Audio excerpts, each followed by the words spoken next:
What's up YouTube, and welcome to another week of fantasy success. For those of you that don't keep up with popular trends everyone else is following, tomorrow is Christmas, and as a result, this is our Christmas special. While the focus here will be on Christmas because I grew up in the Western world, I'd like to give shoutouts to all the viewers who are celebrating Yule, Hanukkah, and Rich Homie Kwanzaa, including my brother The Weekend. Before I start, I'd like to pay tribute to the Christmas puns we sadly weren't able to fit into the show because the athletes don't play in the Premier League. Skulker offensive line Franco De Santa, Claus Van Huntelaar. Valentin Stocking. The Neymar Before Christmas. Wagner Love Actually. The Three Wise Men. Home Ballon d'Or. Right, on to the starts and sits of Gameweek 18. Our first start is Manchester City's entire offence. De Bruyne, Silva, Yaya Toure and Aguero take on the worst defence in the Premier League in Sunderland, who have conceded 18 goals in 5 away games without Lee Cattermole. Aguero's underlying stats are the highest in the Premier League, with more than 4 expected attacking points per game, a stat no other player in the Premier League has. Sunderland have only given up 1.94 attacking points per game to strikers, but considering Aguero's record against an awful northeastern side, you wouldn't bet him against him having a stormer here. De Bruyne also has favourable fixtures, considering Sunderland have given up 2.82 points per game to right wingers, although there is a slight risk that Philippe Navas-Dard starts ahead of him. However, if you need a Christmas fucking miracle, Sunderland are mediocre against centre mids with 1 attacking point per game given up. Yippee-ki-yaya, motherfucker. It's also worth considering Bacary Sagna clause, as Sunderland are the worst side in the Premier League against right backs with 1.6 attacking points given up per game. Heck, even Raheem Sterling might be worth considering because Sunderland are conceding 4 attacking points per game to left wings, as DeAndre, we wish you a Merry Christmas and a Happy New Year, cannot defend for the life of him.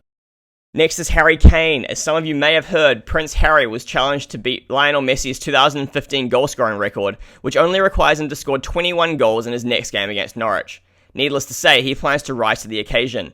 Given Norwich are giving up 3.5 attacking points per game to strikers, this week our Candy Cane is gonna be mint. Moving on to our balls deep picks. First up is the Southampton defence. Arsenal may sound like a difficult fixture, but St Vic may well come through against a side who have been rather lucky lately. In their last 3 away games without Francis Coquelin, Arsenal have scored 4 goals in 3 games from only 9 shots on target.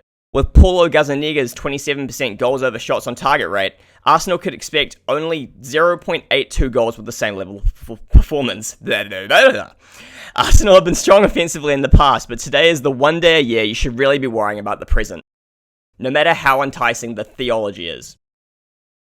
That being said, given how good their fullbacks are against wingers, any Southampton mids should be kept away in a manger, no crisps for our bed.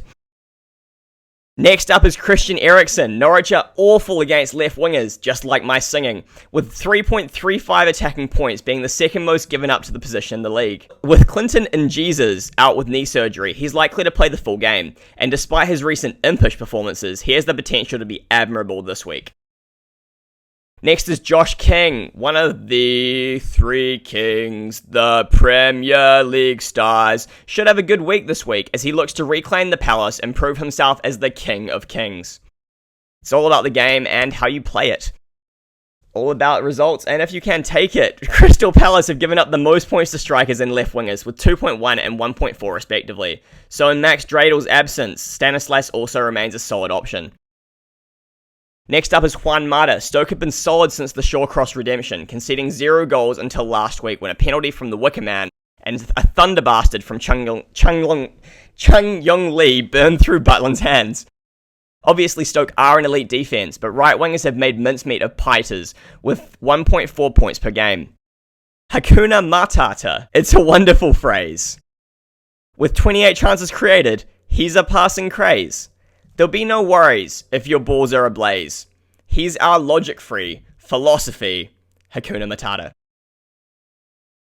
Moving on to our sits, our first sit is Watford defence. Diego Foster and the boys from Chelsea appear to actually want to win games again, after their match against Sunderland, with their revival being potentially problematic for a Watford side who have conceded 1 goal per game on the road. Moreover, Watford will be aching for their star left-back.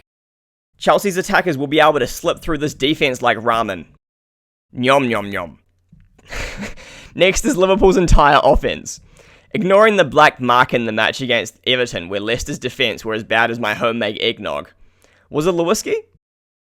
Leicester have been solid at the back with 0.75 goals conceded per home game. Christmas Benteke is being rotated at random intervals with Roberto Firmino, and no one else is even trying to attack.